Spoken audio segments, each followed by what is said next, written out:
16 वर्षीय रोहित ठाकुर का कत्ल हो गया था और 3 महीने बाद उसकी लाश की शिनाख्त हो पाई। अब पुलिस और रोहित के माता पिता के सामने 2 सवाल थे कि रोहित को किसने मार डाला और क्यों। देखते हैं इस दर्दनाक केस का दूसरा और आखिरी भाग, क्राइम पेट्रोल सतर्क।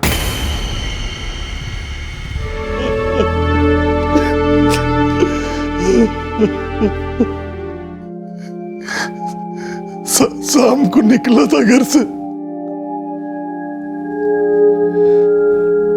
कुछ बता नहीं रहा था कि कहाँ जा रहा है। यार टोकने की आदत नहीं जाएगी ना तुम्हारी। अरे क्यों बताऊं कहाँ जा रहा हूँ, मालिक हो मेरे। देख मेरे भाई, 10वीं है तेरी। अगर एक साल अपने आप को थोड़ा लगाम देगा ना तो जिंदगी भर घुड़सवारी करेगा। ये घोड़े गधे पर ना तुम चढ़ना, मैं तो फ्लाइट से जाऊंगा। बिजनेस क्लास का टिकट कट गया मेरा। लेकिन अभी कहाँ जा रहा है तू? अम्मा बाहर जा रहा हूँ, जैसे रोज जाता हूँ और जाता रहूंगा। हमेशा ऐसा ही करता था, बिना बोले घर से चले जाना। जी सर। तो वो गया कहाँ होगा? पता नहीं सर, हमेशा ऐसे ही निकल जाता था बिना बताए। उस दिन उसका फोन स्विच ऑफ था और जब रात तक वो घर नहीं आया तो मैं उसके दोस्तों के घर गया।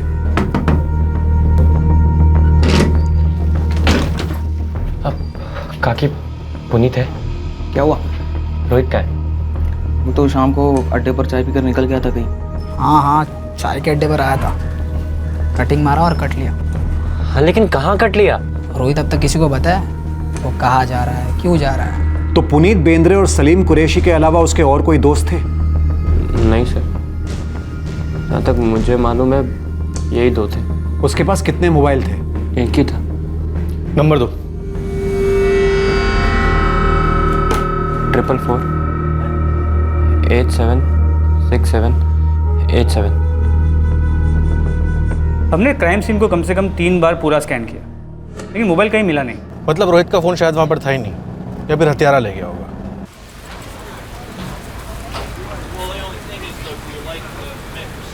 साहब, हमारी रोज़ शाम को मंडली जमती थी साहब वहाँ पर। अब उसके और कौन दोस्त थे वो मुझे नहीं मालूम साहब। और रोहित स्कूल भी तो पढ़ता है ना साहब, तो होंगे वहाँ से भी कोई। उसका कभी किसी से कोई लफड़ा, कोई राड़ा, कोई मारामारी? नहीं साहब, रोहित वैसे सुमड़ी में ही रहता था और कुछ धतिंग नहीं करता था ज़्यादा। मैकेनिक का काम सीख रहा हो साहब। रोहित तेरा खास दोस्त था? हाँ साहब। सलीम, रोहित का गेम किसने बजाया था? साहब मुझे पता होता तो मैं आपको कब का बोल देता। जितना मालूम था उतना बोल दिया आपको। उस दिन वो चाय पीने आया, चाय पिया और फटक करके निकल गया। हाँ वो बताया तूने, अब आगे बता। चाय की टपकी से कहाँ गया था वो? बोला ना साहब आपको, वो बोल के नहीं गया। वो कभी भी कुछ भी नहीं बोलता था। मतलब कुछ छुपाता था? मुझे नहीं पता साहब। तो उसका कोई लड़की का लफड़ा, कोई गर्लफ्रेंड? नहीं मालूम। तेरे खास दोस्त के बारे में तेरे को कुछ भी नहीं पता, या कभी उसने जिक्र नहीं किया? नहीं किया साहब, हम तो बस अपने मस्ती में ही रहते। एक बार मुझे चेहरा देख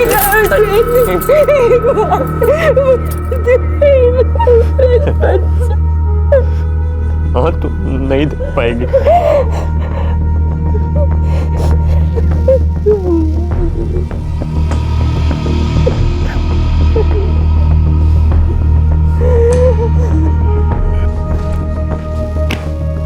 सर, 14 जून को रोहित ठाकुर शाम 6:30 बजे तक कुर्ला में था और वो घर से 4:30 बजे निकला था।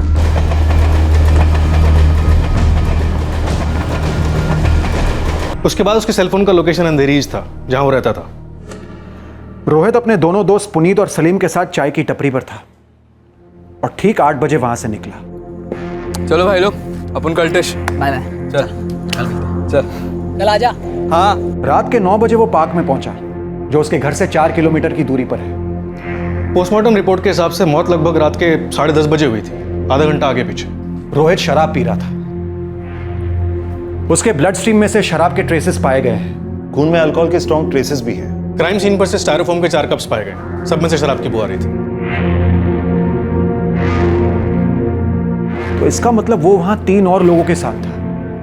सर वो अपने 2 खास दोस्तों को चाय की टपरी पर ही बाय बाय बोल के निकला था। तो फिर ये 3 नए लोग कौन है? सर एक नंबर है 4447689888। रोहित की इस नंबर पे काफ़ी बातें होती थी। फ़ोन का लोकेशन कुरला है। कोई लड़की है? हाँ सर, आरती यादव। इन्वेस्टिगेशन आखिरकार एक एंगल पर आकर टिक गई थी। आरती यादव कौन थी ये लड़की जिसकी रोहित ठाकुर के साथ हर रोज और कभी कभार दिन में 2-3 बार बातें होती थी? क्या ये आरती यादव ही इस हत्या का मुद्दा थी?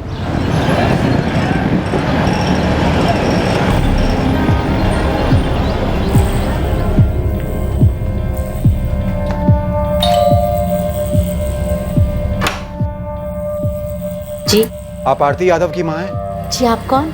Mumbai crime branch. तो आरती बताओगी हमें रोहित ठाकुर को किसने मार डाला? क्या? पता नहीं था तुम्हें कि रोहित का मर्डर हो चुका है?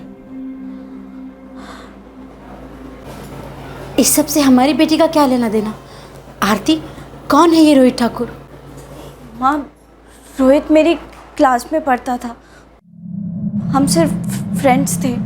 सिर्फ फ्रेंड था? हाँ सर, सिर्फ फ्रेंड था। मुझे यकीन नहीं हो रहा है कि रोहित का मर्डर हुआ है। हमारे पास तुम्हारे फोन रिकॉर्ड्स हैं। हम जानते हैं तुम हर दिन रोहित से बातें करती थी फोन पर, घंटों तक। और जिस दिन रोहित का मर्डर हुआ वो यहां कुरला आया था। शायद तुमसे मिलने आया होगा। मिला था वो तुमसे?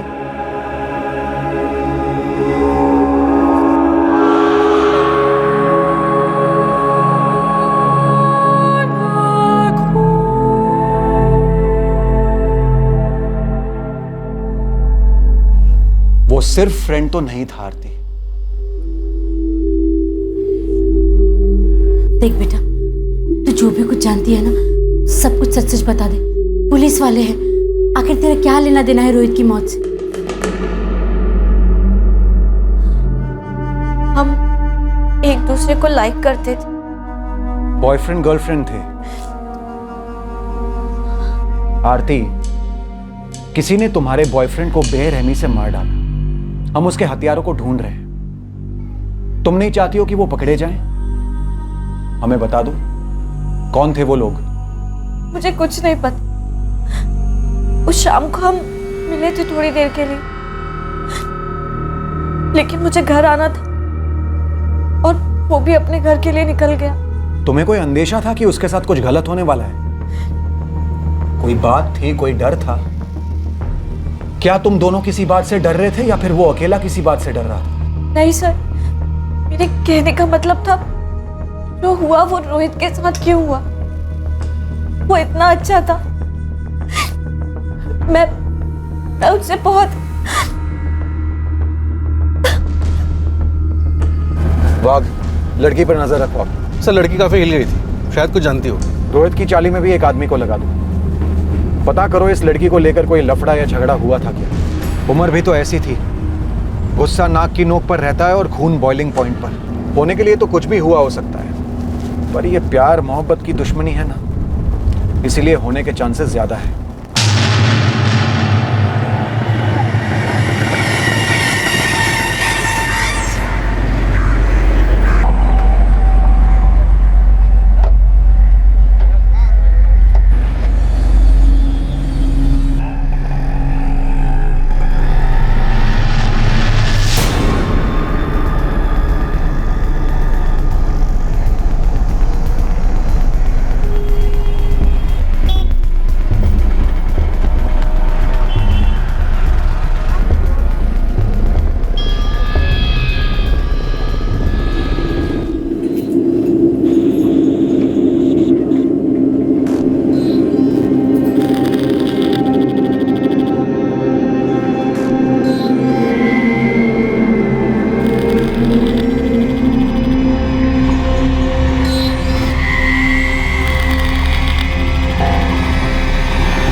देखो बेटा, हम जो तुम्हें देने की कोशिश कर रहे हैं वो हमारे बाबूजी ने हमारे बारे में सोचा भी नहीं था। खिलाने के पैसे नहीं थे तो हम पढ़ाते कहाँ से? बेटा तुम किस्मत वाले हो कि तुम्हें पढ़ने का मौका मिल रहा है। थोड़ा फास्ट फॉरवर्ड में बोलेंगे, मतलब जल्दी। देखो बेटा, मेहनत जो है वो फास्ट फॉरवर्ड नहीं हो सकती। मेहनत रोज करनी पड़ती है और लगन से करनी पड़ती है। पापा मैंने फास्ट फॉरवर्ड बोला था, आप तो और ही स्लो मोशन में चले गए। ठीक है सुनो, आज से तुम्हारा रात देर तक घर से बाहर रहना बंद, और तुम्हारे जो ये लफंगे आवारा दोस्त है ना, इनके साथ घूमना फिरना बंद। देखो बेटा, हो सके तो इनको अपनी गाड़ी से उतार दो, नहीं तो तुम्हारी गाड़ी जो है वो चल नहीं पाएगी, और मंजिल मिलने से तो रही।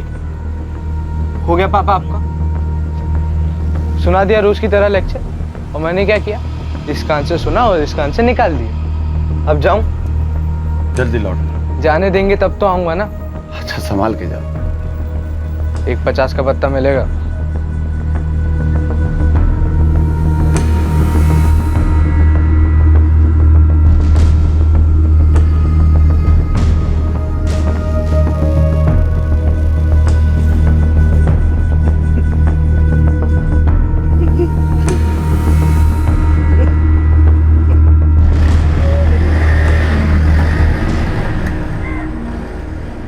जिद्दी था, मुंहफट था, बाप का लाडला था, ये हम जानते हैं उस्मान। कुछ एक्शन की बात बोल। एक्शन की बात तो ये है कि रोहित ठाकुर के खिलाफ एनसी दर्ज है इधर के पुलिस थाने में। वो और उसके दो चचेरे भाई गणेश और विजय ठाकुर, वो दोनों के खिलाफ भी एनसी दर्ज है यहाँ पे। मैटर क्या था? मैटर असॉल्ट का था। किस पर असॉल्ट किया था इन रोहित, विजय और गणेश ने? एक सूरज राणे है, ये उसी चाल में रहता है जहाँ रोहित ठाकुर रहता था, रोहित ठाकुर के घर के पास।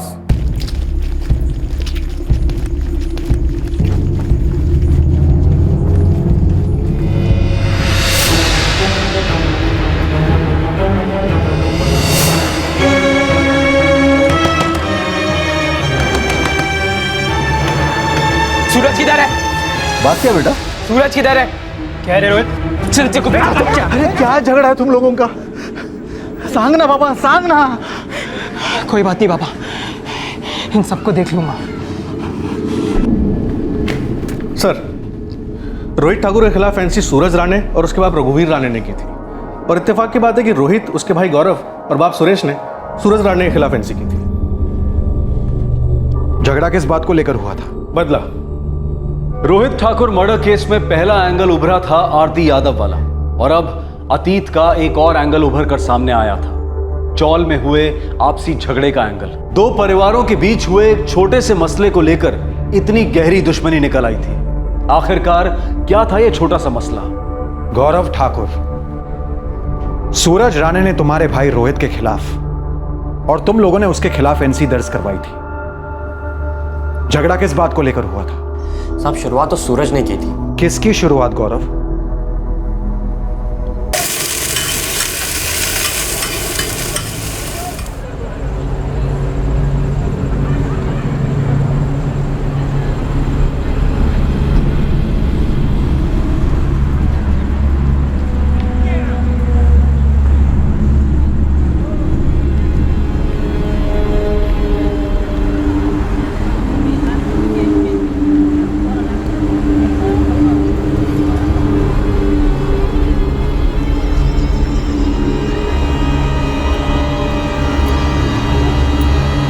अबे यार क्या माल थी वो लड़की।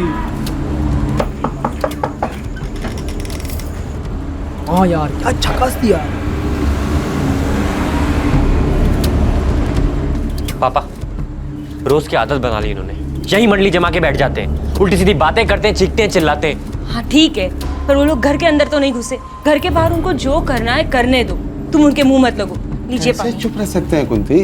बाहर बरामदे को जाके देखा है, हर जगह वो राख और सिगरेट के टुकड़े फैला रखे। अरे हम झाड़ू लगा देते हैं ना। झाड़ू उनकी नीयत, उनकी फितरत पे लगाने की जरूरत है। अपने बरामदे में जाके गंदगी क्यों नहीं करते वो लोग? सब सूरज और उसके दोस्तों की रोज की आदत थी, लेकिन उस दिन तो पापा के दिमाग का फ्यूज ही उड़ गया। चलो चलो उठो तुम लोग यहाँ से, चलो निकलो यहाँ से, और कल से यहाँ नजर नहीं आना, समझे? क्यों काका? क्यों काका मतलब? तुम्हारी बकवास हम क्यों झेलें? और ये सिगरेट का धुआं और ये गंध ये हम क्यों भुगते हैं? ओ ये समस्या है। लेकिन काका आप तो घर के अंदर बैठे हो ना। ये भी हमारे घर का हिस्सा है। और तुमको ये सब मंडली जमाना ना तो जाके अपने घर के सामने जमाओ जाओ। काका एक सोल्यूशन है मेरे पास। आप एक काम करो, आपको मेरा घर पता है ना, मेरे घर के बाहर जाके आप अड्डा जमाओ, अपनी तरह 2-4 बुड्ढों को इकट्ठा कीजिए और वहां जाके सुट्टा मारिए। ए लाली चल सुट्टा दे, लाइटर भी दे। ये लीजिए काका, पहली बार पी रहे हैं ना इसलिए मेरी तरफ से फ्री है। वैसे सुट्टा जलाना आता है ना आपको, कि वो भी हम सिखा दे। बचपन में तेरे बाप ने अगर तुझे थप्पड़ मारा होता ना तो ये थप्पड़ नहीं खाना पड़ता तुझे। सारा कसूर तेरे माँ बाप का, उन्होंने इतना लाड़ प्यार किया और तू कमी ना निकल गया।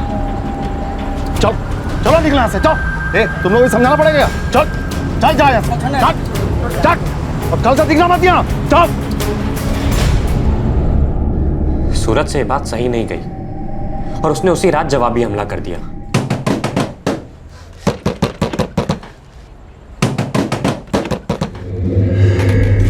क्या पे 2 टके के रिक्शा ड्राइवर, मेरे बाप ने आज तक मेरे पे हाथ नहीं उठाया और तूने पूरे मोहल्ले के सामने मेरे को थप्पड़ मारा।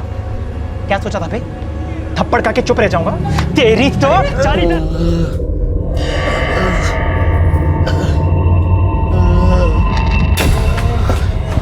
क्या हुआ पापा को?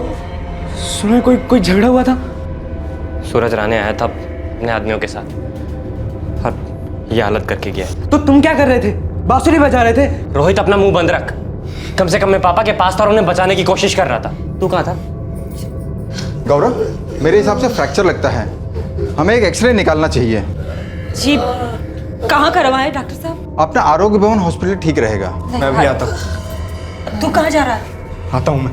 अरे रोहित साहब, मैंने रोहित को बुलवाया था लेकिन सिर्फ इसलिए ताकि पापा को अस्पताल ले जाने में मदद मिल सके, लेकिन वो तो इस तरह से बिना बताए चला गया कि मुझे समझ में ही नहीं आया उसके दिमाग में चल क्या रहा था।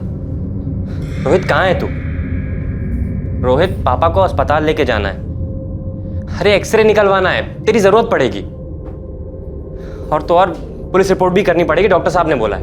हाँ ठीक है, मैं आता हूँ।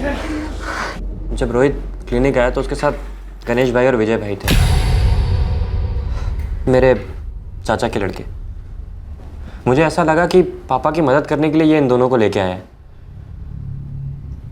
किसी ने सूरज और उनके घर पर हुई मारामारी का जिक्र नहीं किया? एक शब्द भी नहीं सर। मैंने जैसे ही पापा को अस्पताल में भर्ती कराया तो उन्होंने मुझे बताया ये पुलिस केस है और हमें जाके रिपोर्ट लिखानी पड़ेगी। तो मैं रोहित के साथ विजय भाई और गणेश भाई को लेकर रिपोर्ट लिखाने गए और माँ पापा के पास में ही थी। फिर मुझे पुलिस स्टेशन जाके मालूम पड़ा कि रोहित ने सूरज के साथ क्या किया।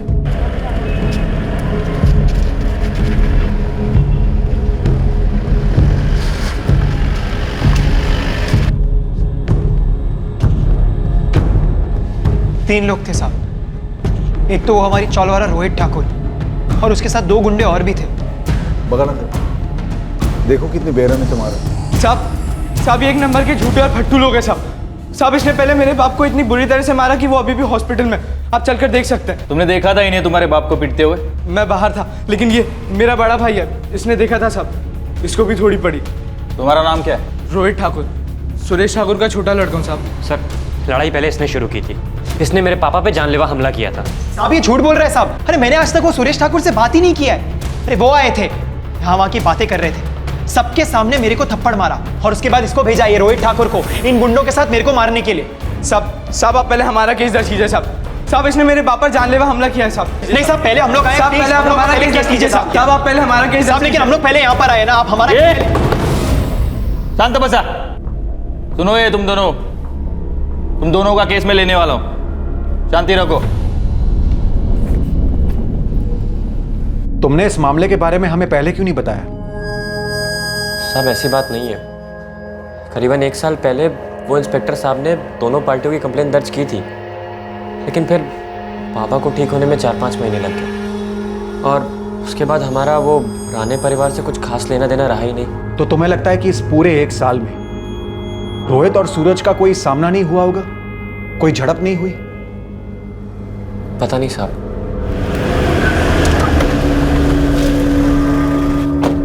सर, सूरज का फोन अभी भी स्विच ऑफ आ रहा है। इतनी कम उम्र में इतना गुस्सा, इतनी भयंकर बदले की भावना कहां से आती है? ताज्जुब होता है।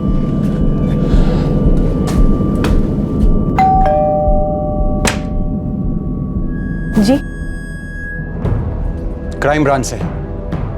सूरज कहाँ है और उसका फोन क्यों ऑफ है?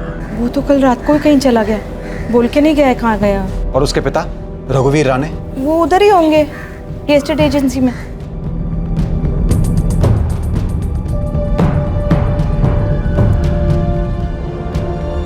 साहब मैं मानता हूं कि मेरा बेटा थोड़ा गुस्से वाला है, लेकिन साहब सूरज कभी किसी का खून नहीं करेगा। रघुवीर जी, आपका बेटा सूरज कल रात से घर नहीं लौटा है, उसका मोबाइल भी ऑफ है। कहां गायब हो गया है आपका बेटा? साहब मैं भी परेशान हूं इस बात से, लेकिन साहब ये सूरज की पुरानी आदत है। वो दोस्तों के साथ कहीं चला जाता है तो रात रात भर घर पे नहीं आता, कभी कभी तो दूसरे दिन सुबह आता है घर पे। लेकिन साहब आप जैसा सोच रहे हो वैसा कुछ नहीं साहब। साहब मेरे बेटे ने बहुत भुगता है साहब, अब वो बहुत बदल गया है। साहब कौन सा भी बिल में घुस के बैठने दो, अपना नेटवर्क के बाहर नहीं जा सकता। कोई खबर है क्या सूरज का हाथ होने की? अभी तो मैंने मार्केट में बॉल डाला ही है, जैसे ही बॉल टप्पा खाएगा कोई ना कोई तो शॉट जरूर मारेगा। खबर आएगी साहब, पक्का आएगी। लेकिन हाँ, एक बात बोलनी थी आपको। क्या बोल रही थी? सूरज का बायोडाटा निकाला है मैंने, इसमें रोहित में कुछ ज्यादा फर्क नहीं है। दोनों अपनी फैमिली के लाडले बच्चे हैं, एकदम चिड़चिड़े और बिगड़े हुए, किसी की नहीं सुनते। क्या भुगता था आपके बेटे ने और बदल गया का क्या मतलब? साहब ये आपसे बेहतर कौन जान सकता है। एक बार इंसान जेल के अंदर चला गया तो वो कुछ और ही बनकर बाहर निकलता है, या तो खूंखार आदमी या फिर पछताने वाला इंसान। जेल क्यों हुई थी सूरज को, और ये पछतावा किस बात का? हाँ, इस केस के दौरान हमें पता चला कि इस सूरज ने ऑटो ड्राइवर सुरेश ठाकुर पर हमला किया था।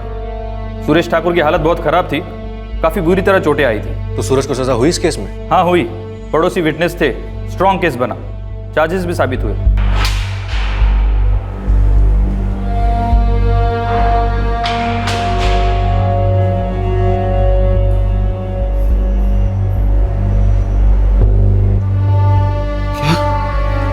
वो जो हुआ था हमारे बीच, इस वजह से मार दिया हमारे रोहित को उन्होंने? पता नहीं पापा, मुझे भी यकीन नहीं हो रहा। आप पे हमला करने के लिए उसे 5 महीने की जेल हुई थी।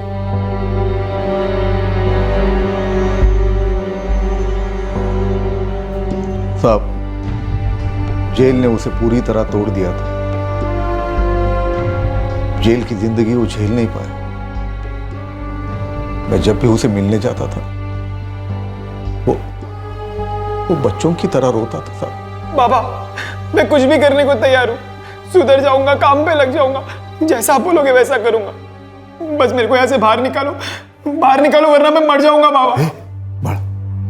रड़ू नकोश, देख मैं तेरी जमानत करने की पूरी कोशिश कर रहा हूँ। बाबा मैं कसम खाने को तैयार हूँ, आज के बाद कोई गलत काम नहीं करूंगा। प्लीज मेरे को यहाँ से बाहर निकालो बाबा, प्लीज। साहब 5 महीने बाद मैं उसकी जमानत करवा पाया, लेकिन साहब जब से सूरज घर पर आया है कुछ बदल सा गया है। छोटी छोटी बातों पर पलट कर जवाब देने वाला सूरज अब बिल्कुल शांत हो गया है।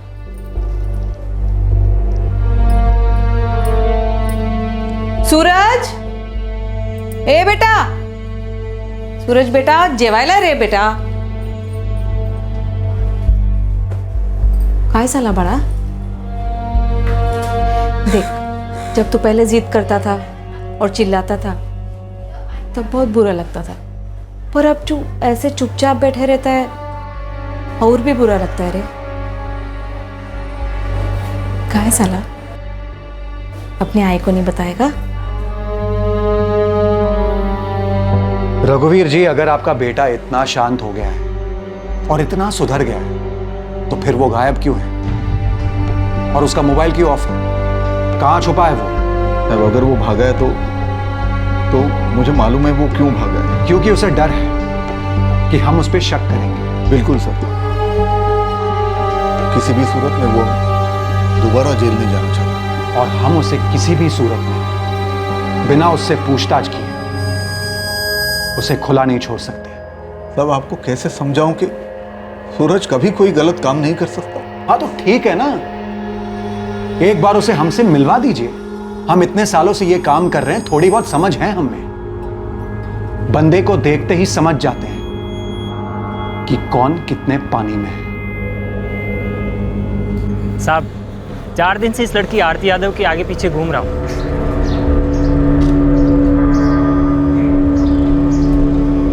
निकला कोई कनेक्शन? साहब ये लड़की तो फुल टू इनोसेंट है साहब। हाँ, पर रोहित ठाकुर के साथ इसका लव जरूर था, पर बात उसकी मौत की है तो दूर दूर तक इससे कोई कनेक्शन नहीं है उसका। अक्सर कनेक्शन दूर दूर से ही होते हैं गोविंद, बिना वायर के, और रिमोट किसी और के हाथ में होता है। अब तक रोहित ठाकुर मर्डर केस में उसकी गर्लफ्रेंड आरती यादव का किसी भी तरह का कनेक्शन सामने नहीं आया था। दूसरी तरफ रोहित ठाकुर की जिंदगी के अतीत का एक हिस्सा शक करने लायक था। सूरज राणे वाला एंगल मजबूत था, लेकिन सूरज जेल से छूटने के बाद बदल गया था। हालांकि वो डर के मारे घर से भागा जरूर था, लेकिन उसके खिलाफ कोई ठोस सबूत नहीं मिल पा रहे थे। इतने में एक तीसरे एंगल का मोर्चा खुला। एक ऐसी खबर आई जिसने इस एंगल को आखिरी एंगल बना दिया। मान लो ये ग्लास रोहित का है जिसमें से उसने शराब पी।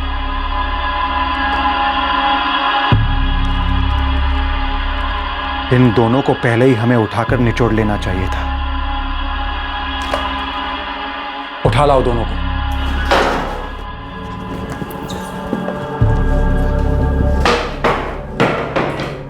क्या है ना, तुम दोनों का हिसाब किताब बिल्कुल उल्टा है। आमतौर पर लोग चोट खाते हैं और फिर सुधर जाते हैं,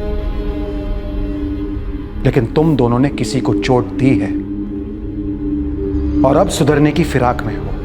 सब हमें जो कुछ भी मालूम था सब आपको बता दिया है। उस दिन चाय पीकर रोहित कहीं चला गया अकेला। येड़ा समझ तो कमला, हमारे पास पक्की खबर है कि उस दिन रोहित चाय की टपरी से अकेला नहीं गया था, 2 लड़कों के साथ था वो। नाम सुना होगा तुम लोगों ने, पुनीत बेंद्रे और सलीम कुरैशी। साहब अपनी चाली में एक चाय वाला है, बोलता उसने पक्का एक चीज देखा है। 14 जून की शाम को रोहित अकेला चाय की टपरी से नहीं गया था, उसके साथ पुनीत और सलीम भी गए थे।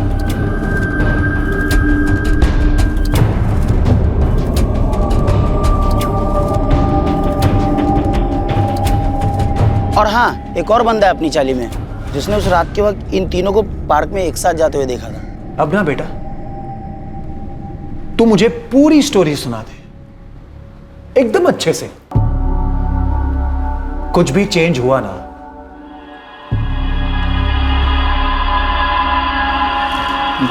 तो मैं तेरे इस थोबड़े का नक्शा चेंज कर दूंगा, तेरा भी।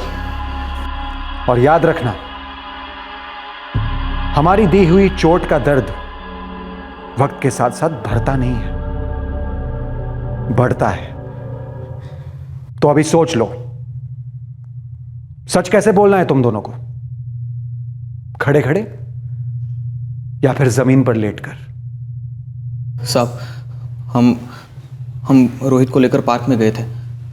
हाँ साहब, हम गए थे, बस ये बात आपको नहीं बोली थी, पर हमने कुछ नहीं किया साहब। क्या बात कर रहा है बे? ले कसम से यार, तगड़े से तगड़ा माल हाथ लगा। क्या बे सलीम, मेरे को भी नहीं बताया तूने तो है। अबे यार, तुम दोनों को सरप्राइज देने का सोच रहा था। ये चाय को गोली मारो, पार्क चलते हैं, एक क्वार्टर मारते हैं, पूरी खंबे का नशा हो जाएगा, गारंटी। चल चल।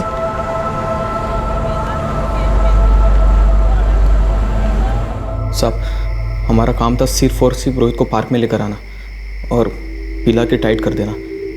साहब सॉलिड पछतावा हो रहा है ये सोचकर कि हमने सब क्यों किया। एक दिन नहीं जाता जब रात को रोना नहीं आता कि हमने रोहित के साथ ये सब क्यों किया। अबे सलीम, साला एक बात समझ नहीं आ रही। अपन 3 लोग हैं ना, तू ये मैं। अबे तू ये चौथा ग्लास किस लिए रखा है बे?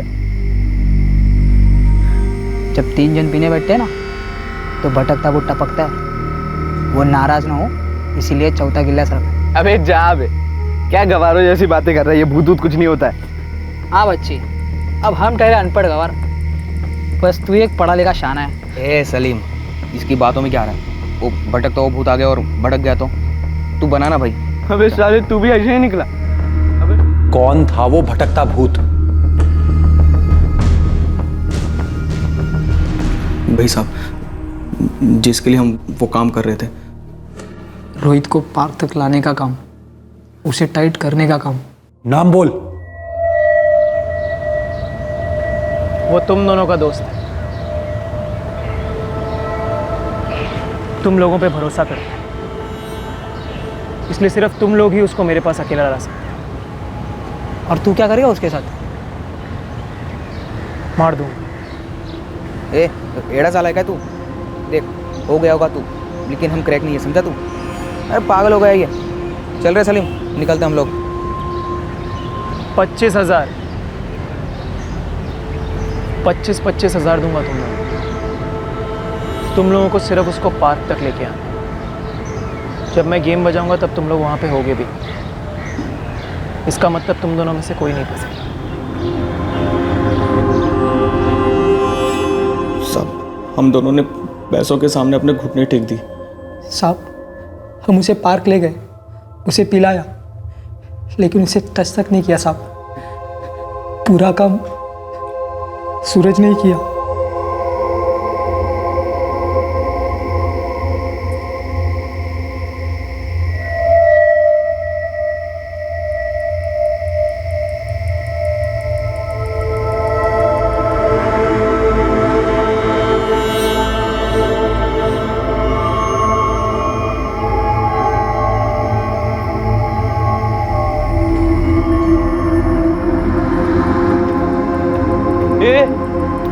तू क्या कर रहा है इधर? अबे ये क्या कर रहा है हमारी पार्टी में? मैं यहाँ इसलिए आया क्योंकि ये पार्टी मेरी है रोहित। इस पार्टी का स्पॉन्सर मैं हूँ, भटकता भूत सूरज राणे। ये हो क्या रहा है इधर? साला इसके साथ बैठ कर पीऊंगा मैं? मेरे बाप पे हाथ डाला था, इसके साथ तो खड़े होकर मुँह भी ना मैं। मेरे को भी शौक नहीं है तेरे साथ बैठ के दारू पीने का। मैं यहाँ सिर्फ अपना बदला पूरा करने आया हूँ।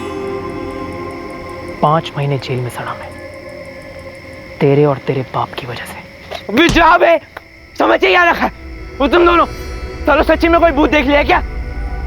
ये दोनों मेरे लिए काम कर रहे हैं। इन दोनों का काम था तुझे मुझ तक पहुंचाना, और अब मेरा काम है तुझे ऊपर तक पहुंचाना। साहब, हमने कुछ नहीं किया साहब। हाँ साहब, आई शपथ साहब, कुछ नहीं किया हम लोगों ने। सच बोल रहे हो साहब, कुछ नहीं किया। हैं? कुछ नहीं किया? अपने खास दोस्त के भरोसे का कत्ल किया, उसे उसके खूनी के हाथ में सौंप दिया, और कहते हो कुछ नहीं किया? तुम दोनों इस मर्डर में सूरज के साथ बराबर के भागीदार हो। हाँ उस्मान बोल। ओके सर, सूरज राणा अंधेरी इसके लॉज पे छुपा बैठा है। चलो वश में करते हैं इस भटकते भूत को।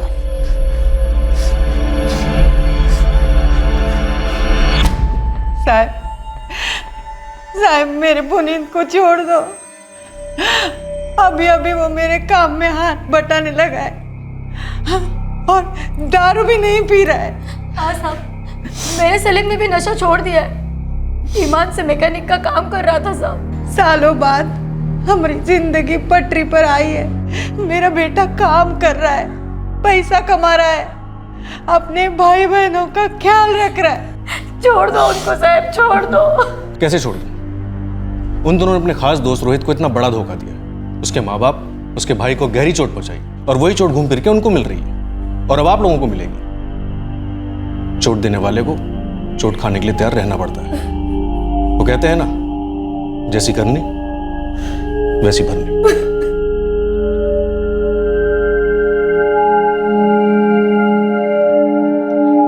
क्या हुआ गौरव?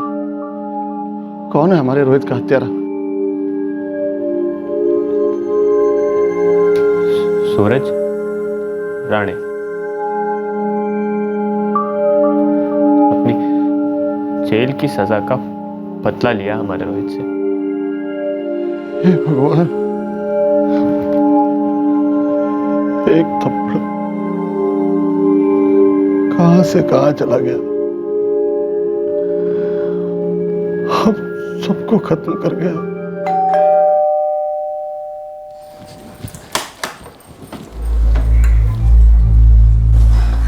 काय झालं? कुछ पता चला सूरज का? आहो, तुम्ही काही बोलत का नाही?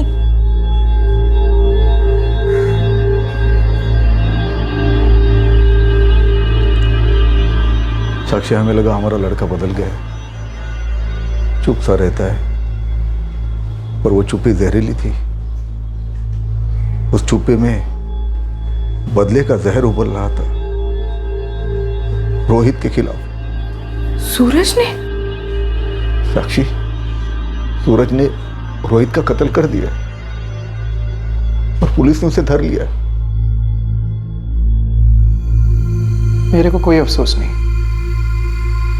मैंने जो किया सो किया। रोहित का खून किया है तुमने, और तुझे कोई अफसोस नहीं। उसने मेरे को जेल भेजा, उसके बाप ने सबके सामने मेरे को थप्पड़ मारा, इसलिए मैंने उसके बाप को मारा। फिर वो रोहित ने मेरे को धो डाला, तब तक हिसाब किताब बराबर था, लेकिन फिर उसके बाद मेरे को जेल हुई। 5 महीने मेरी जिंदगी नरक हो गई।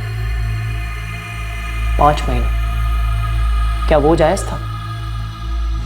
भयंकर सजा थी। इसके लिए मेरे को अभी अपना बदला मिल गया। तुझे लगता है रोहित को मारकर तेरा बदला पूरा हो गया? उसने मेरे को चोट दी, मैंने उसको चोट वापस लौटा दी, हिसाब बराबर। बदले का हिसाब कभी पूरा हुआ है आज तक सूरज?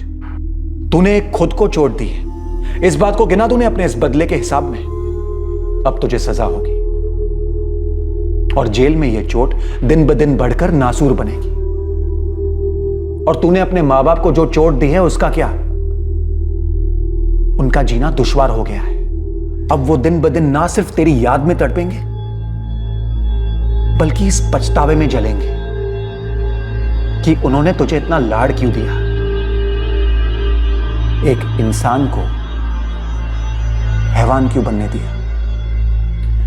Shame on you Suraj, shame on you.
Suresh को उस थप्पड़ का रंज है जो उन्होंने सूरज को लगाया था तमीज सिखाने के लिए।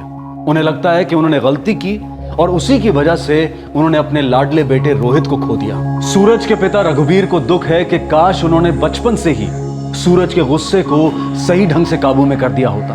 और पुनीत और सलीम दोनों की माएं कविता बेंद्रे और फौजिया कुरैशी अब भी पूरी तरह से समझ नहीं पा रही हैं कि उनके बेटों ने क्या गलत किया है। शायद वो समझती हैं पर उस सच का सामना ही नहीं करना चाहती। सूरज, पुनीत और सलीम, इन तीनों के स्टेटमेंट्स ले लिए गए हैं। सूरज फिलहाल जुडिशियल कस्टडी में है और पुनीत और सलीम को जुवेनाइल करेक्शन होम में भेजा गया है। इन तीनों पर आईपीसी की धारा 302 मर्डर के लिए, धारा 201 सबूत मिटाने के लिए, धारा 34 act done with common intent के लिए और धारा 364 मर्डर के इरादे से किडनैपिंग के चार्जेस लगाए गए हैं। बचपन से जवानी का रास्ता बगावत की खाई से होकर निकलता है। हर माँ बाप को इस नाजुक और खतरों से भरी पगडंडी पर अपने बच्चों को संभालना पड़ता है, जो सही और गलत के बीच का फर्क भांप नहीं पाते और गुस्से और इमोशनल ब्लैकमेल द्वारा अपनी मांगे पूरी करवाने में लग जाते हैं। हम सभी जो माँ बाप हैं इससे बहुत अच्छी तरह से वाकिफ हैं जब हम इस बगावत की चोट को चुपचाप सह लेते हैं, इस डर से कि कहीं अपना बच्चा चोट ना खाए हमारे ही शब्दों से या फिर हमारे द्वारा उठाए गए कदमों से। अक्सर एक थर्ड पार्टी जैसे कि शिक्षक गण, कोई रिश्तेदार या कोई काउंसलर माँ बाप और बच्चों के बीच इस चोट के रिश्ते के बारे में बच्चों से सीधी सरल बात कर सकते हैं। लेकिन बच्चों के इस रोष को, इस गुस्से को, इस बढ़ते हुए स्वार्थ को अगर सही समय पर अंकुश ना लगे तो चोटों की बौछार का सामना करना पड़ता है, ना सिर्फ बच्चों और माँ बाप को बल्कि उन मासूम लोगों को भी जो इन बिगड़ी हुई औलादों के रास्ते में आ जाते हैं। एबनॉर्मली जिद्दी, बेबुनियाद गुस्सा, ये सब नजरअंदाज करने जैसे लक्षण नहीं है और ना ही समय के साथ इनके ठीक होने की अपेक्षा करना सही होगा। जरूरत है कि सोच समझकर ठंडे दिमाग से लेकिन दृढ़ इरादे से बच्चों को इस बात का आदी कराया जाए कि हर बार उनकी नहीं चल सकती, हर मांग पूरी नहीं हो सकती। एडजस्ट और एक्सेप्ट करने की शक्ति बच्चों के लिए माँ बाप की सबसे बड़ी देन हो सकती है। परफेक्ट बिहेवियर जैसी कोई चीज नहीं होती है और ना ही किसी दुर्व्यवहार के लिए एक स्टैंडर्ड परफेक्ट हल हो सकता है। बस समझदारी और कॉमन सेंस का इस्तेमाल करके मामले को हाथ से बाहर न जाने दें। आपसे फिर मुलाकात होगी क्राइम पेट्रोल सतर्क में एक और नए केस के साथ। तब तक अपना ख्याल रखें, सुरक्षित रहें और याद रखें, डर कहीं और नहीं बस हमारे दिमाग में होता है। सही वक्त, सही कदम, सतर्क रहें। जय हिंद। इस तरह के और भी एपिसोड देखने के लिए हमारे चैनल को सब्सक्राइब करें और बेल आइकन दबाना ना भूलें।